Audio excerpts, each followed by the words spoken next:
আসসালামু আলাইকুম রহমতুল্লাহ। ঢাকা ১৪ আসনে সানজিদা আক্তার তুলিকে দানা শেষ মার্কায় ভোট দিন।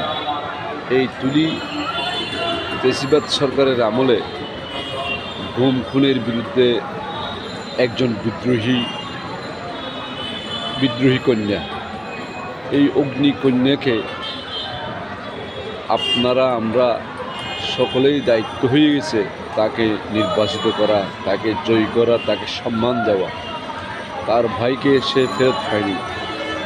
সে তার প্রতিদ্বন্দ্বী প্রার্থী গুম হওয়ার সময়ও তিনি লড়াই করেছেন সারা দেশের গুম খুনের বিরুদ্ধে। তিনি সবসময় সোচ্চার ছিলেন। বিএনপি তাকে মনোনয়ন দিয়েছে, এই জন্য বিএনপিকে অসংখ্য ধন্যবাদ জানাই। তিনি আন্তর্জাতিক মহলে গুম খুনের বিরুদ্ধে যে আওয়াজ উঠাইছিলেন, যে দৃঢ়তা তিনি দেখিয়েছেন, তিনি বিশ্ববরেণ্য একজন মানবাধিকার কর্মী হিসাবে আমরা তাকে চিনি।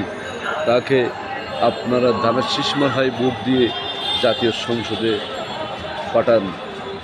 আমি বারবার বলবো, তুলিকে ভোট দিন, দানা শেষে ভোট দিন। তুলিকে জয় করুন, দানা শেষকে জয় করুন। ধন্যবাদ সবাইকে। আসসালামু আলাইকুম।